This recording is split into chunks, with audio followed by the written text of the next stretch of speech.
I I'm live. All right. Okay. So today is number 3 of 1 hour of consuming with purpose. I gotta confess, today I spent quite a long time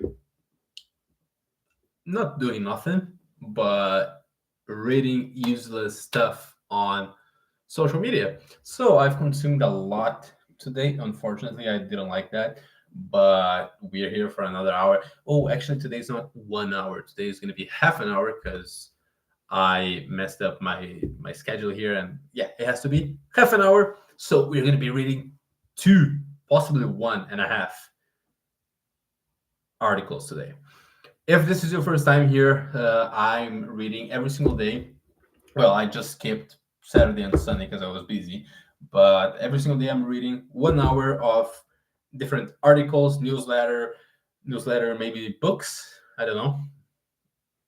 Anyways, blogs, stuff on Substack, articles on Twitter, technical papers. No, I tried this once and I didn't like it. Anyways, I'm just reading stuff to be able to amplify my internal knowledge base and be able to connect stuff and make associations and see the world through different lenses. Today, I have a backlog of things I want to read. I will be sharing my screen.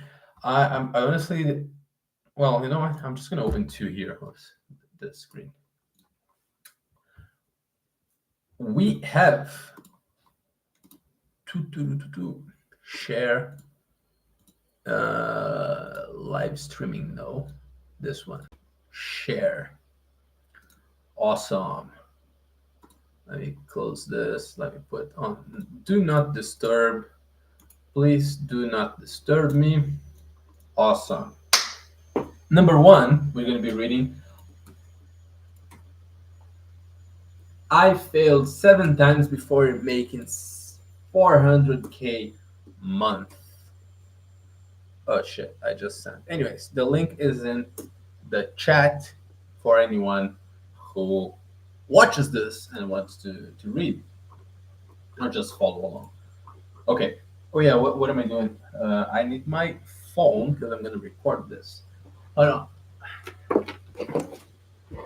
Oh, my laptop is gonna explode. What's happening here? Let me close some stuff. Let me close Spotify. Let me close Olama. Close this. Anyways.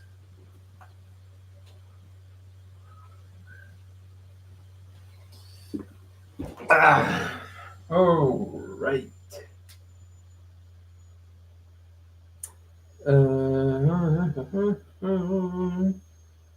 Voice recorder. Okay, because there is something I want to do. Basically, there is absolutely no reason to like spend an hour here not doing anything. Well, not that I'm not doing anything, but there is no reason to spend an hour here reading and giving my opinions and not recording myself in order to transform into posts later on. So that's what I'm going to be doing here. I have my voice recorder and I'm pressing start. I failed 7 times before making 400,000 per month. The thing that changed everything by Andrew X. Roas. Who's this guy? Scaling apps and sharing my journey here. Okay, he doesn't have a profile picture. There are no links attached to this guy, but I have quite some followers I know, so he might be legit. And I'm looking at those numbers because recently I was reading something terrible, or terrible, yeah. And then I went to see the guy's profile, and he was clearly a grifter. So I just want to make sure if this guy is legit. He looks like it. I don't know. Anyways, let's see. I was the guy building software products that went absolutely nowhere. 7 products in a row, all failures. You were typical indie hacker. I kept thinking the next idea would be the one, something innovative, something untapped, something nobody had thought of before. And that was a problem. I started studying people who were actually winning, not indie hackers posting that they finally reached 500 in revenue while selling LTDs at the same time. LTDs? I don't know. I studied people making real money, guys like Blake Anderson, Alex Slater, and Arib. That's super valid. But the thing is, you never know if it's gonna work or not. I remember studying when I launched my mobile app Farello. I studied about heavyapp.com. These guys here, they are pretty huge, and my app was basically inspired by them. It had the exact same capabilities and features and feeling as Heavy, but it was for recipes. So everything I did was inspired on Heavy, and I watched interviews from what's his name, Guillermo. I don't know his name. Anyways, the founder, he's from Barcelona. Yeah, Guillem, and Guillem and Desmond. Yeah, they used to work together until one day they just decided to start something in the fitness niche together, and that's how Heavy came along. And this is so neat. See, they all went to a retreat together. That's cool. I also know that Desmond lives close to me here in Canada. That's why they did this in Canada. The Maple Leaf and Canada there. He's somewhere in Ontario, St. Thomas. Yep, that's where he is. Anyways, and I did try to study them. I followed exactly what Guillem outlined on a podcast. He went on a podcast and he outlined everything he did. They started very lean, small with family and friends, and then they reached out to more people. I don't exactly remember, but they kind of grew word of mouth. That's how they did it. And I watched it. I tried to replicate the same format. Didn't work. The app never took off. Never worked properly. I kind of gave up, anyways. So whatever. I studied people making real money, guys like Blake Anderson, Alex Slater, and Arib. After some time, I realized that these guys don't reinvent the wheel, and that's why they're winning. Everything started to make sense. I was trying to brute force distribution on products that had zero validation in the first place. You can't advertise your way out of a product nobody wants. Here's the rule I wish someone told me years ago. If there is not at least one competitor doing 100K MRR in your market, don't build it. That's a good one. You're not a visionary finding untapped opportunities. I consider this gambling. At the start of 2025, I put this into practice immediately. That's something so interesting. Why do we in software we think we have to come up with a new idea? Why? No one in real life, people who open mortar and brick and mortar businesses, they never like, oh, I'm gonna open a pizzeria that also sells barbecue and hot dogs. Like some people do try that, but most people are just going to open another pizzeria, another ice cream store, or whatever. And then in software, we think we have to reinvent the wheel and create something extraordinary, something new that no one has ever seen before. And I think this makes sense for big companies and startups with VC money. But now that I just said this, I realized recently I was reading about Brax because they just had an exit, and Ramp, Brax and Ramp, and basically Ramp did the same playbook as Brax. Sorry, no, they have the same goal. They're competitors. That's what I mean. They're competitors, but Ramp just took off after 2022, if I'm not mistaken. After like Brax decided to go only after startups and ignore small and medium business owners. So technically here, like Ramp was not visionary and tried to find a different something that no one was doing. Anyways, go back to the article. At the start of 2025, I put this into practice immediately. Found a product that was already successful, high traffic, lots of sales, running ads. Then I asked myself one question: can I beat them? I looked for gaps and I found the advertising side was weak, not enough creatives, no variation. They were half-assing it like most software companies do, too focused on the product, so they end up leaving money on the table with their marketing. So I rebuilt the app, made my own spin, improved the product. But here's what actually mattered. I became obsessed with distribution. Every single day in the ad manager, optimizing everything possible. For 6 months, I barely touched the product. Only fixed things that were urgent or would help me scale faster. 100K MRR in 3 months. Okay, buddy Andrew, who doesn't have a face, who never posted a picture of himself.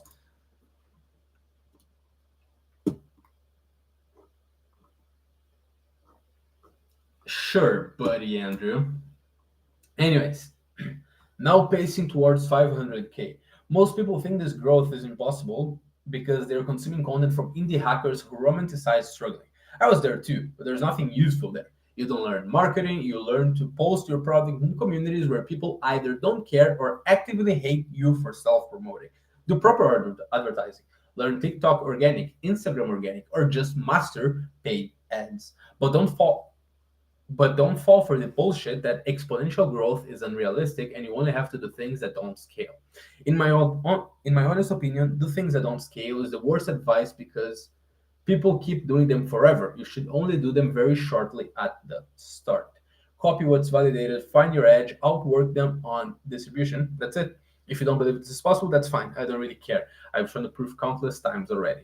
But for those of you who already know this is real and aren't held back by limiting beliefs, take action now. Okay, what can we take from this short article? What was the thing that changed everything?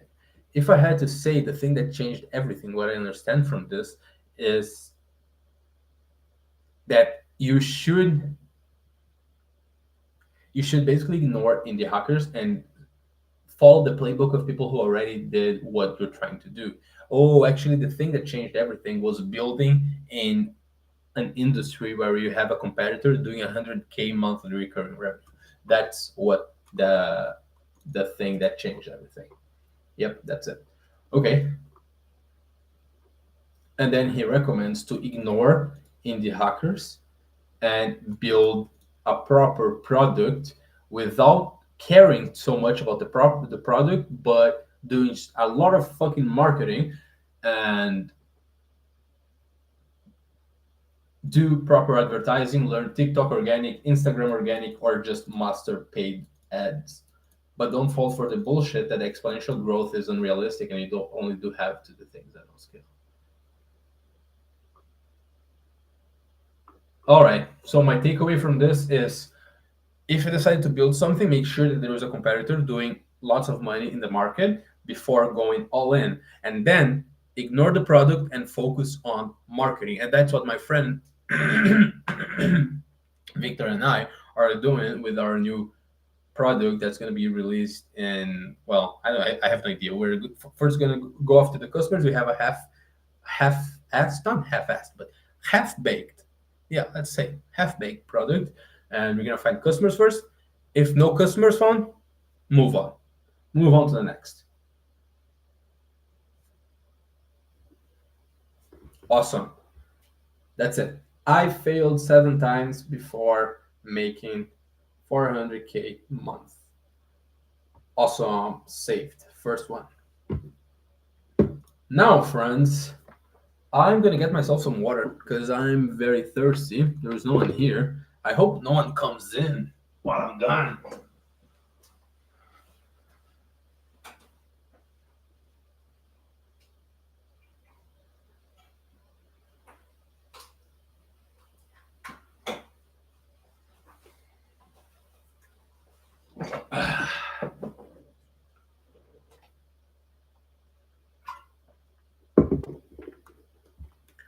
All right, number 2.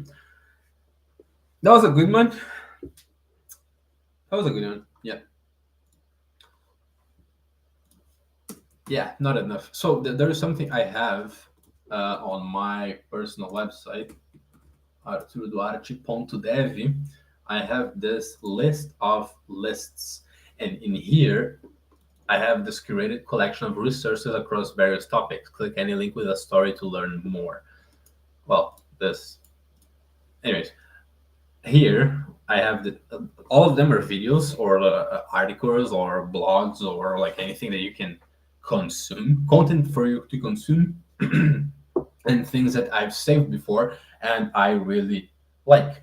So, for example, here I have this 3-day workout plan with kettlebell and body weight only. This is a random guy I followed on YouTube, and I really like him. When I followed a lot of his advice when I was doing body weight and kettlebell exercises. This brother here, I follow, I love him. More about kettlebell when I was into kettlebell. Then there is this random guy who just records himself. Where's the video? What the hell? Anyways, he recorded this 6-minute video on how he went from no testosterone to medium to high testosterone. Anyways, I have a lot of stuff here, and my goal with this series of Consuming with Purpose is also to add more uh, resources into this list. However, this guy did not cut it. I did not like it enough. But that's fine.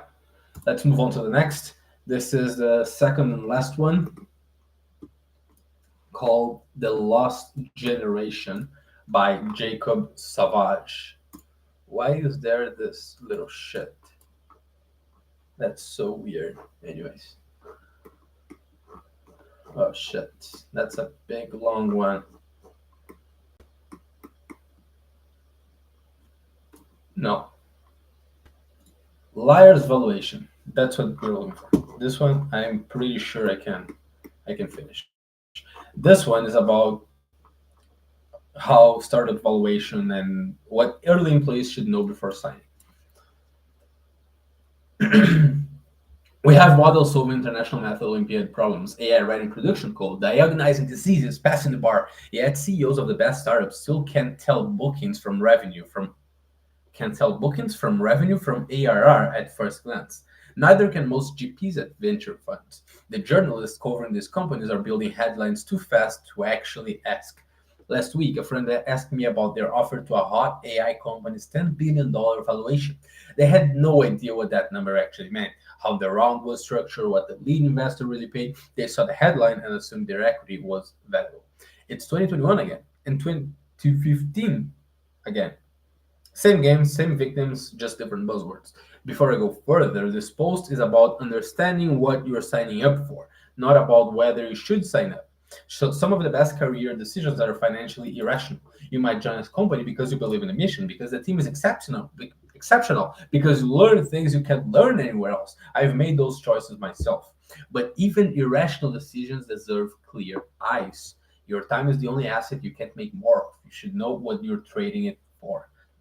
If you're new to startups and terms like 409A or strike price or fully diluted, that's me. I have no idea what they mean. Sound foreign? I put together a primer on startup equity that covers the basics.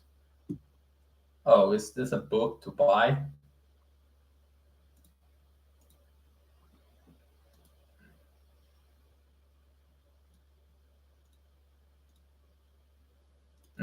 Fuck. Okay. Maybe I should go through this one here first. Let me just save it so I can have it here. Let's start with definitions because most people, including many investors, use these terms interchangeably when they mean completely different things.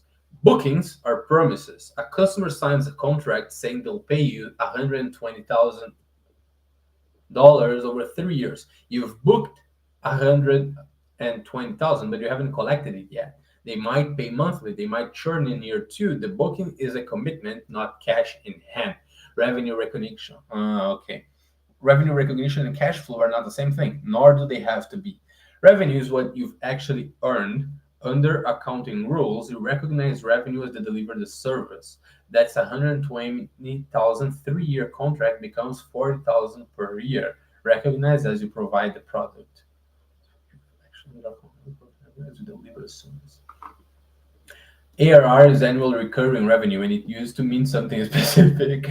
Subscription revenue that repeats. A customer paying 1,000 per month represents 12,000 in ARR. The word recurring was the whole point. It implied the revenue would continue because the customer was subscribed, not because they were making one-off purchases. Investors paid highly multiples for real ARR because the future was predictable. A company with 10 million ARR, 90% retention, and 75% gross margins might be worth 15 to 20,000 x that revenue.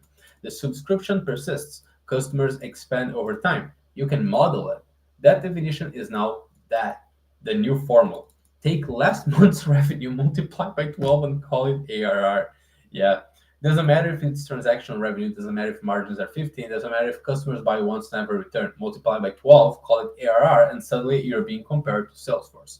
In egregious cases, doesn't matter if it's marketplace, pass through, or GMV. Transaction businesses now call themselves ARR companies. Transaction businesses, I imagine that's like a business that you just give your money, they give you back. Like it's not something recurring. Take a full body MRI scan company. You pay 3,000 for a scan. You get one scan. Maybe get another one in 3 years if you're diligent about preventive health. There's no subscription. Nothing recurring about it. It's a transaction, like buying a car. But if that company did 5 million in scans last month, they will report 60 million ARR. One prominent VC firm's annual letter called a diagnostic imaging company an ARR company. This blew my mind. These are healthcare service businesses with margins around 20% and no built-in retention mechanics. Yeah, like there's nothing you can do there to make people keep coming. I mean, there is. You can make their food bad, you can make them not go to work, you can make them not have work, you can make them stay home and watch video games and play video games and watch TV and all the kind of stuff, and then their health will be terrible, and then they're gonna have to go back to the hospital many times. Public market multiples for businesses like this are 2 to 4x revenue, not the 15 to 20x that software companies go ahead. By calling it ARR,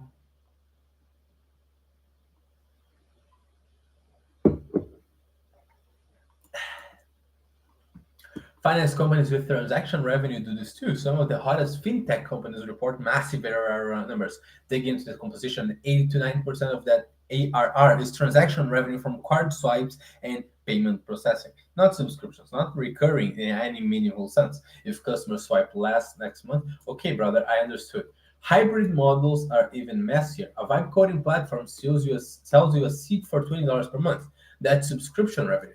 You also pay for usage, tokens, compute, API calls. That's consumption revenue. These two types of revenue have completely different economics, but companies blend them together. The math is, say a company has 1,000 customers paying $20 per month for seats. That's 20,000 in monthly subscription revenue, or 200 annually. Those same customers collectively spend 200,000 per month in usage, which is 2.4 million annually.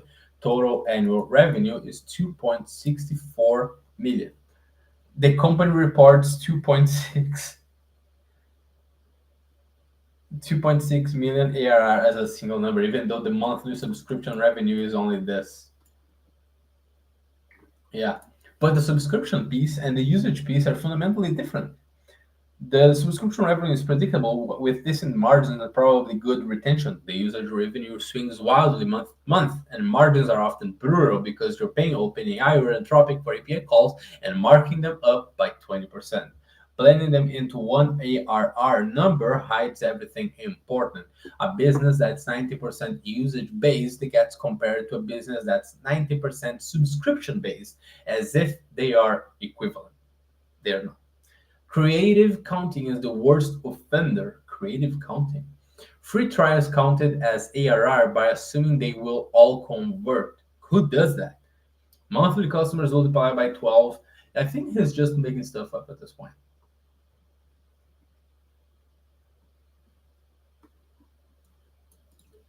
Questions to ask before joining. Always follow the money. Cash flow. what's coming from customers and what's going out. For traditional subscription companies, what percentage is annual contracts versus monthly? What's net revenue retention? Are existing customers spending more over time or less? It should be over 100% for healthy software businesses. What's gross margin? For hybrid companies, can you break out subscription versus usage revenue? How exactly is ARR calculated?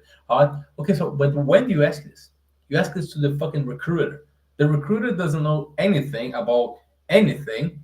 I don't even know why they are there. So what's the point? Like, what you up to here? Oh, most companies won't share all. Okay. At every startup to join, they said with however random finding or who signed to understood the real economics. Not paradigm or focus on work more than basic storytelling. Sure, buddy. Who are you talking about? Well, I have this problem of not trusting people when they are telling stories. Oops. Anyways. Part two, valuation. Public companies have one price. Everyone buys and sells at the same number. You can disagree with that the multiple is justified, but you can dispute what the price actually is. Private markets don't work this way anymore. How it's supposed to work? A company raises a seed round, 3 million at a 15 million valuation cap. Every investor, whether it's a lead fund, the angels,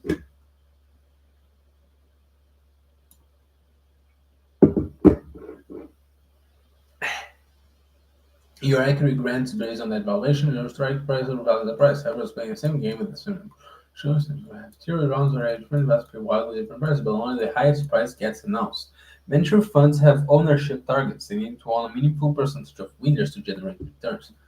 They have ownership targets. Let's see, a fund might want 15 to 20% ownership. At Series A, 15 to 20% at growth stages, 10 to 15. This are only Series fund. Average returns. There is a problem. A company wants to raise 10 million. That's 1% ownership. Most seriously investment write that chat. The ownership is too small. The board isn't worth it. But founders want $1 billion valuation, so recruiting to a press headline. So they structured tiered rounds. The investor puts 50 million at a 500 million valuation. Again, they're 10% ownership. The economics work for them. They did the diligence, they negotiated terms. However, the company was actually worth and they built opened the second tranche and former investors pile and tourists wanted to see preserve uniform events. Kids don't care about ownership because they're writing small checks anyway. Press release goes out. Company raises 8 million at 1 billion valuation. The lead paid 500 million. The tourist paid 1 billion. A 2x spread depending on when you show them. Oh, so you go first to the 500 million one, and then you open to everyone at 1 billion. Your 419 valuation, which is the third part, which holy fuck, this is very dense and technical. Let me walk through why this hurts you. Companies want to show a large total compensation, salary plus equity per year, the biggest number possible to with everyone. So I like salary plus equity, and they get to email you an offer letter saying 700k year total comp. Headline for a press article, post on internal blog, post to your offer. Company raises two transfer tranche A is movement as lead investors piece. Oh my god. Okay, this is getting too complicated. My brain just melted.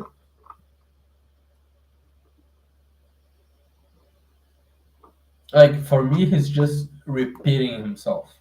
That's it. First, decide why you're joining.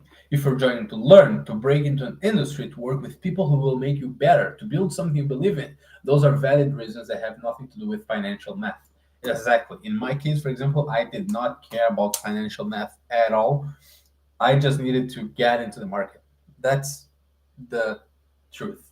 Some of the best career decisions are economically irrational. I've made them myself. The learning and relationship from my startups years were worth more than any equity outcome.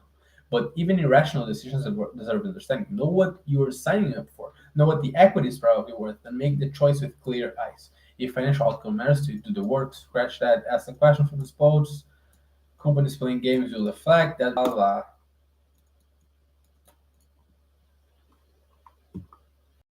Redacted. I wonder why. Anyways,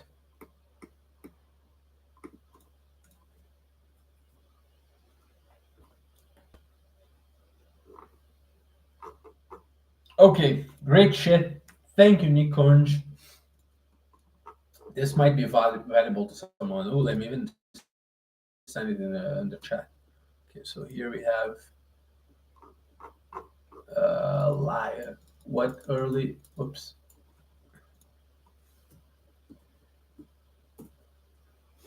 There we go. Oops, I set it incorrectly. Anyways, there's no one here. Oh yeah. Yeah. Today was a short live. I think the first one is going to be worth it. The one about building only if there is already a competitor doing more than 100K per month, and stop following indie hackers' advices. That's going to be a good one.